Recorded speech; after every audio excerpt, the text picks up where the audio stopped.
Hello, friends. Why is it that otherwise smart people get very dumb when it comes to the issue of abortion? We'll talk about it on this edition of the Case for Life show. Thanks for joining us. Great to have you with us. Before we get started, I want to remind you that we have a course called Pro-Life 101 that will equip you to be smart on abortion, not dumb.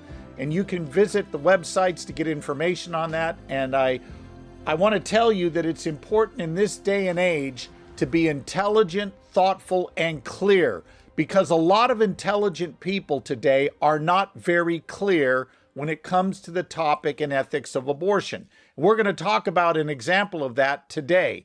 Now, before I get started, let me say this. It's important when people who are otherwise good apologists or otherwise good defenders of the Christian worldview, when they say dumb things on something like abortion or gay marriage, it's right to criticize them, but I think it's important to set a little balance and point to the good things they've done and not just completely sweep them away.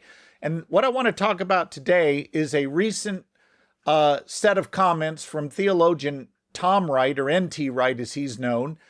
You may have heard of Tom Wright. I'll tell you something. He said something very dumb on abortion recently, and we're going to talk about that. But I was almost tempted to overlook it. And you might be thinking, why? Why would I overlook that? Because Tom Wright has written, without question, the most robust defense of the resurrection of Jesus. In fact, this is his book here, The Resurrection of the Son of God. It is a brilliant defense of the historicity of the resurrection of Jesus of Nazareth. He debunks all the naturalistic counterexamples and counter-arguments that try to disprove the resurrection. He makes a very strong case that history is objective and we should investigate it, trying to get at the truth, that no history is not merely constructed from one's viewpoint. There are actual facts and there's actual evidence we can look at to determine if the resurrection happened. And he comes to the conclusion that the evidence for the resurrection of Jesus of Nazareth is overwhelming. I read his book in grad school. I still refer to it often whenever I give talks relating to the resurrection of Jesus of Nazareth. And I commend that book to your reading, The Resurrection of the Son of God. But I don't know why, but as my colleague Greg Cunningham points out, when it comes to the topic of abortion, Christians who are intelligent immediately suffer, it seems, about an 80 to 90 point drop in their IQ. They suddenly can't think clearly. They're brilliant at thinking clearly on other issues related to theology, related to apologetics, and suddenly, though, when it comes to abortion, it's like they have no ability to think clear and come to the right conclusions. And Tom Wright is an example of this. Recently, here's what he did. He was on an interview, and I'm going to read you some of what he said. What he basically argued is that Christians may terminate a pregnancy when there's an issue of rape, fetal deformity, or the health of the mother might be in question. He wanted to make it clear that he was not advocating for all abortions. So I'll read you here the exact quote he starts with. He says, there are many, many cases where it's about the mother's health versus the health of the child or whatever. And particularly that, as you cited, in cases of rape and incest, there may be very, very strong arguments for saying this ought not never to have happened. Well, I agree. Rape should never happen to a woman, and it's a terrible tragedy when a woman is ever assaulted. He goes on, though, and with sorrow, and because we do not want to do this in principle, we have a bit of shame and we have sorrow, but the best thing to do as soon as possible, terminate the pregnancy. Now, right away, as I read that, I thought to myself, why feel shame about terminating a pregnancy if there's nothing wrong with abortion in principle? If it's not wrong to kill a human fetus, then why should we feel sorrow or shame about doing it? He wants to have his cake here and eat it too. He wants to say, look, abortion's not good. We shouldn't applaud it. We should do it with a sense of shame and sorrow. We ought to grieve it, but you know what? Go ahead. It's probably the best thing to do. This isn't any different than Bill Clinton saying in the early 1990s that abortion should be safe, legal, and rare. And of course, the obvious question is, why should it be rare? If there's nothing morally significant about killing a human fetus in the womb, why care how many abortions there are? Who cares if it's rare or if it's common? And in this case with NT Wright, why feel shame if there's nothing in principle wrong with abortion? Of course, he does not answer that question. So he goes on here. He talks about how Christians historically have rejected abortion, and that's true. As a historian, he has to know that. He is very qualified to look at the history of Christianity, and he comes to the right conclusion on that, where a lot of people today don't. Christians, all the way back to the first century in Palestine, the first century Christians were absolutely opposed to abortion. Their literature makes that abundantly clear. You look at things like the Didache, and it's clear that abortion is not just frowned upon, it's condemned robustly. He's right about that. He goes on to say this, though. It's okay to terminate early pregnancies because it doesn't appear to abort a viable human being. So basically, he's going to put forward a standard that viability is what determines whether or not one has a right to life. Now, he wants to make it clear that he's not advocating for all abortions. But here's the problem. Once you make the argument that viability is what gives you a right to life, then you've just justified every abortion leading up to the point of viability. So he may say, oh, I only want abortion in cases of fetal deformity, or when it's a hardship for the mother, or the health of the mother is in question, or the health of the fetus. I don't want it for any reason. But the minute you say that the unborn are not valuable human beings, that they're not image bearers until viability, which is the essence of his argument here, that viability is what gives you the right to life, then you can't stipulate, oh, but only in cases of deformity, only in cases of hardship or threats to the mother's life or health. You've opened up the door that there's no valuable human being there until viability. Now, of course, viability itself is a problematic standard for determining who lives or dies. Viability does not measure the intrinsic worth of the human being, in this case, the human in the womb. Viability measures our technology. A child that is in the womb at 23 weeks to 24 weeks in New York City or any other major U.S. city with state-of-the-art medical facilities can be viable weeks ahead of full term with no problem at all. They can initiate early delivery, a C-section. They can get that child into a neonatal unit and provide the care it needs, and it's viable. But that same child in Bangladesh may not be viable until well past 24 weeks because the medical technology is not as up to date as a U.S. or Western nation major city is. So it measures our technology. To see how absurd this viability standard is, think of this.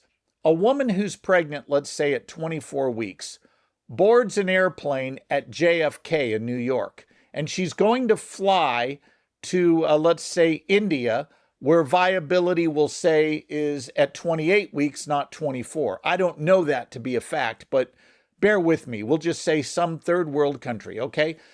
She gets on the plane, and she's there in New York where her child would live at 24 weeks. Do we really want to say that her child is valuable with a right to life because it's viable in New York as long as she's in U.S. airspace? But the minute she leaves U.S. airspace, and let's say she's landing in India, she enters Indian airspace, does her child suddenly change from valuable human being with a right to life to one that has no right to life simply because the technology on the ground isn't as good? I mean, that's just silly. And why NT Wright would make a silly argument like that is beyond me. He goes on to make some other things here.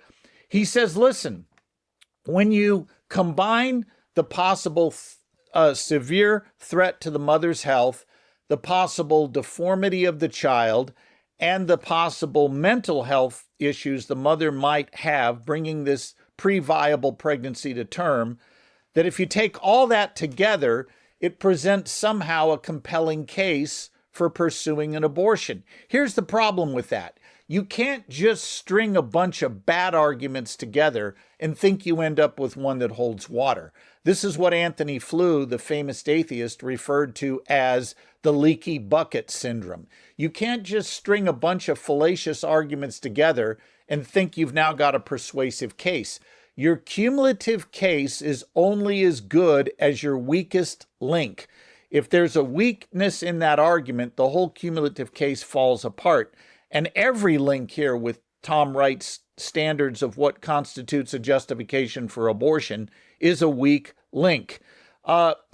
He wants to go further and say we need to deal with this pastorally. Now, I want to stop right here. Whenever you hear someone say, hey, listen, we need to do more than just look at this ethically or theologically, we need to be pastoral, that is almost always a code word for we're going to compromise. Get ready. Some principle is about to be thrown under the bus in the name of being pastoral.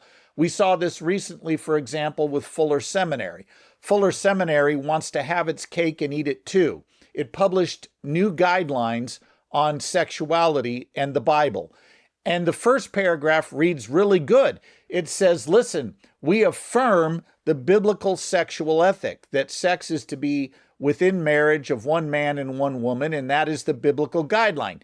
But the very next paragraph, it says, however, we understand that there are other narratives out there that are just as legitimate. What? You can't just say it's the biblical ethic on sexuality that is exclusive between one man and one woman in the covenant of marriage, and then say others who reject that are equally legitimate. That doesn't work. You're trying to have your cake and eat it too. And what often happens is people want to say, oh, we think abortion's bad, we condemn it, but we need a pastoral approach. Now, look, there's nothing wrong for saying women who face problematic pregnancies, whether they're the result of rape or they're carrying a child with deformities, or there's health risks involved, that they deserve our compassion and care.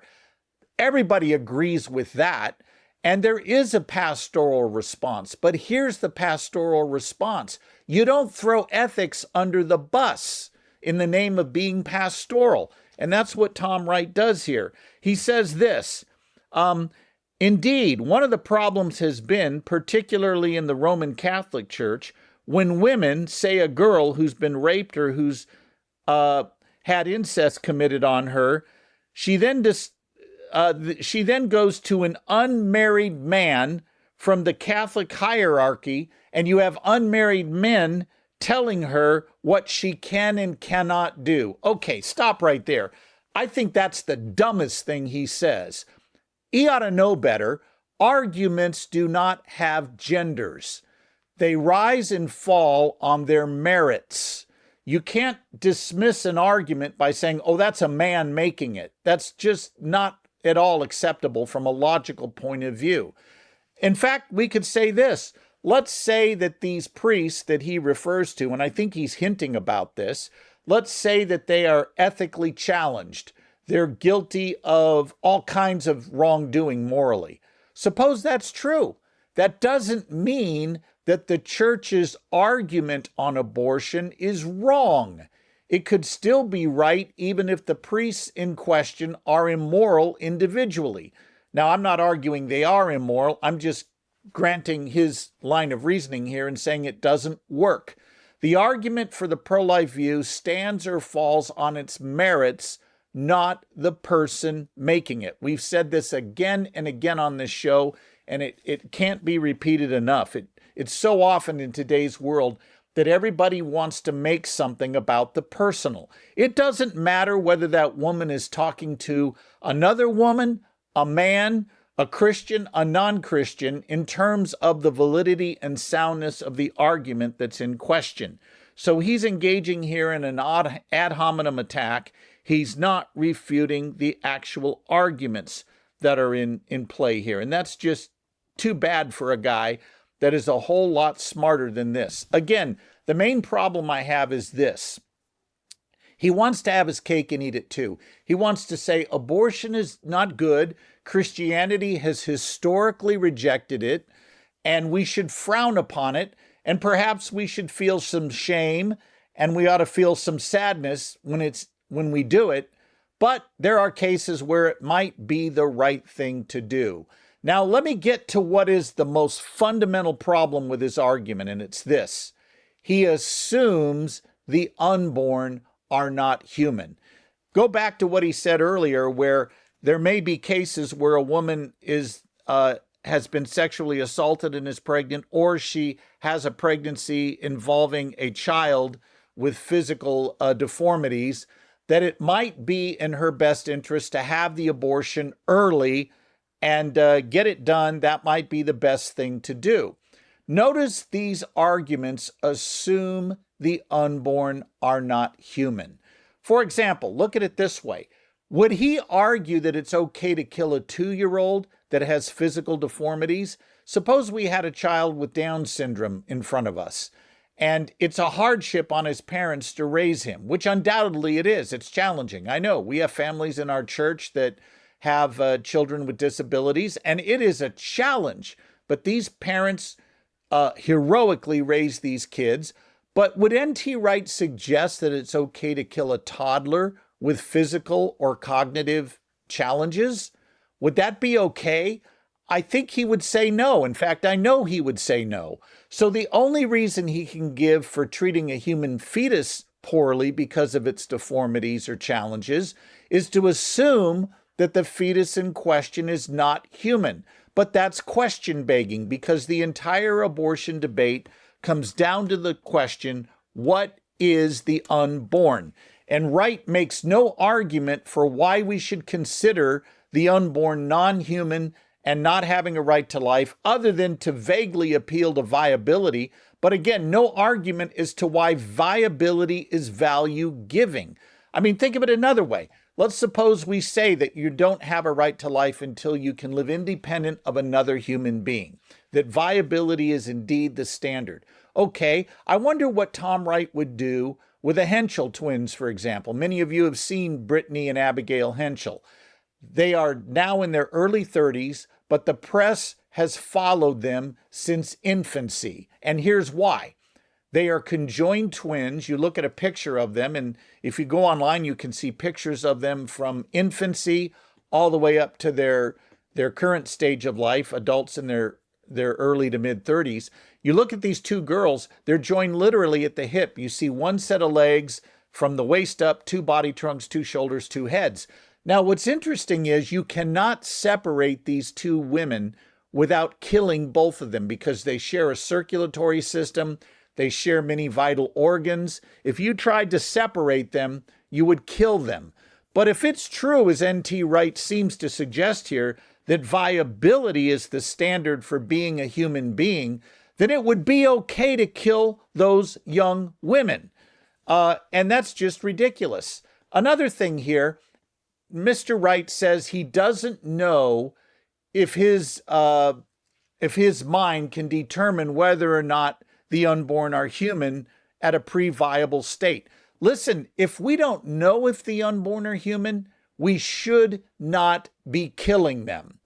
Ignorance of a being's status is no justification for intentionally killing it. For example, suppose you are driving home tonight at the twilight hour and you see what looks in front of you as an old rough coat in the middle of the road, an old long coat. You think it's a coat, but it could be an old man who had a little bit too much to drink and fell in the street. Are you going to run the coat over? No, you're not. If you even think it's possible there's a human being there instead of a coat, you will err on the side of caution and you will go around the coat so as to avoid killing an innocent human being.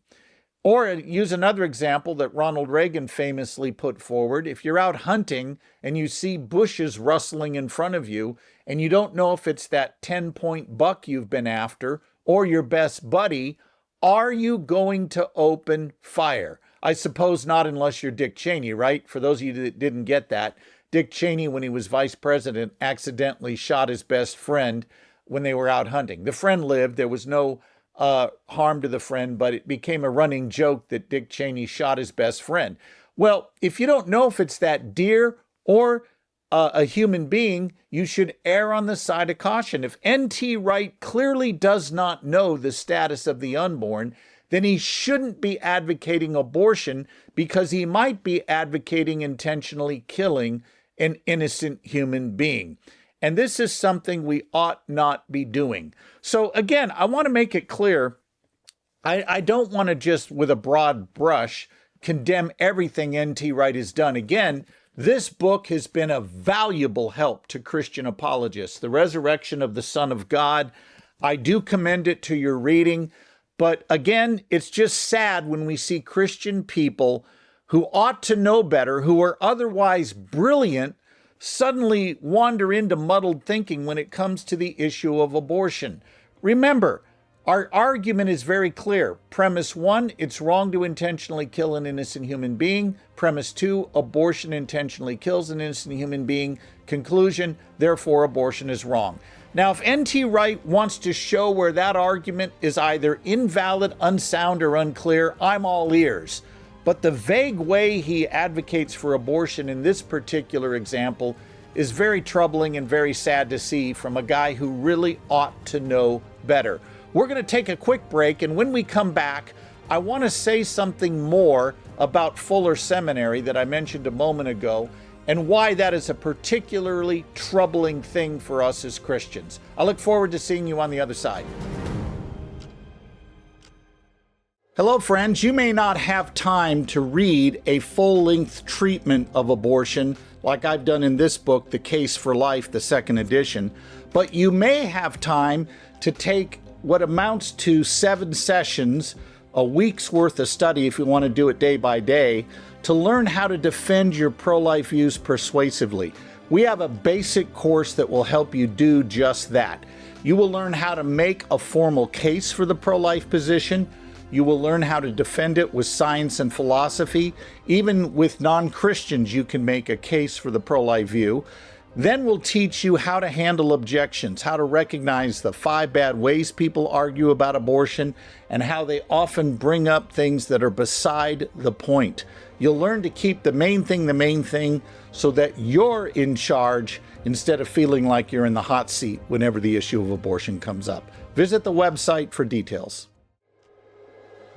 Friends, it's true. You can equip yourself with the Pro-Life 101 course to answer stuff like what we've been looking at here with NT Wright. You'll be able to make a case for what you believe. And that is critically important in today's world, where people want to muddy the waters when it comes to issues like abortion. Now, very quickly, before I jump to Fuller Seminary, let me tell you why Christians should not be confused biblically on abortion. The biblical argument against abortion goes like this. Premise 1, all humans have value because they bear the image of God. And Tom Wright knows this. Genesis 1 teaches this. James 3 teaches this, both Old and New Covenants. Premise 2, because humans bear the image of God, the shedding of innocent blood, by which we mean the intentional killing of an innocent human being, is strictly forbidden. Exodus 23 teaches this, Proverbs 6 teaches this, Isaiah 1 teaches this, and the list goes on and on. But there's some examples right there. Premise 3, the unborn are human from conception. We know this from the science of embryology. Therefore, conclusion, the commands against the shedding of innocent blood apply to the unborn as they do everybody else. The unborn are image bearers just like you and me. Therefore, it's wrong to intentionally kill them. That's a very straightforward argument that somehow escaped Tom Wright's notice. But let me jump over to Fuller Seminary, because many of you saw last week and beginning the week before news that Fuller Seminary, one of the prominent evangelical seminaries in the country, was loosening or changing its position on sexual ethics. It had historically been a place where conservative pastors would go to be trained theologically. I mean, think about some of the greats that came out of Fuller. Dr. Fuller himself, George Eldon Ladd, many others that came out of Fuller and taught there that were biblically grounded, sound, and had a high view of Scripture. But now what we have is Fuller Seminary saying, oh yeah, we affirm a traditional and historical biblical ethic on sexuality. However, we now recognize there are other narratives that are just as legitimate, and we're not going to condemn those narratives. Well, that doesn't work. Imagine me saying, look, spousal abuse is wrong, but I recognize that there are other people who have a different view about beating your wife, and therefore we're going to acknowledge the legitimacy of that view. But we think it's wrong to beat your wife. We affirm a traditional view of marriage where spouses are treated charitably, but we will recognize the legitimacy of others who have a different viewpoint on this. Men and women, that's relativism. That is not pastoral. And the thing Fuller did, like Tom Wright tried to do, is pass this off as being pastoral and nuanced. No, it's not. It's muddled thinking. You can't have your cake and eat it too. Fuller Seminary needs to take a stand. Either say, look, anything goes. We're just not going to weigh in on sexual ethics. You do as you want. You do as you want. And we're going to sit here and we're going to say privately we affirm biblical morality. But you want to go a different way, we're not going to say that's wrong. That's just as legitimate as our view. That's relativism. That is not biblical theology. And we're at a state right now, men and women, where Christians are going to have to be clear on what we believe in terms of theology and right and wrong. This is no time to try to muddy the waters. And I hate to say it, but too many pastors, too many Christian leaders muddy the waters on politics, theology, and morality. And they try to have it both ways. They want to pretend they still are in our camp, that they hold our orthodox views, when in fact they no longer do. If you claim to be pro-life, but you tell people to go vote for people who promote abortion wholesale, as some of our leaders did leading up to the last election, they not only, they didn't just stop with saying, look, I have reasons why I can't endorse a guy like Donald Trump. They went further and said you should endorse and vote for the candidate that was going to promote abortion wholesale, that was going to promote transgender surgeries on children wholesale, that was going to promote homosexual marriage wholesale. I'm sorry, but once you do that, you are way beyond saying, look, I can't vote for a particular candidate for conscience reasons. Okay, I might disagree, but I can at least respect that. But telling people that it's just as legitimate or that they should endorse something the Bible clearly condemns is not being pastoral. That's being a compromiser. That's going outside the boundaries of biblical thinking, and we need clarity, not confusion, not muddled talk. Again, our course, Pro-Life 101, can help you do that. You'll learn to see through all these things. See our website for more details on that. Thanks for joining us today. I look forward to seeing you on our next show.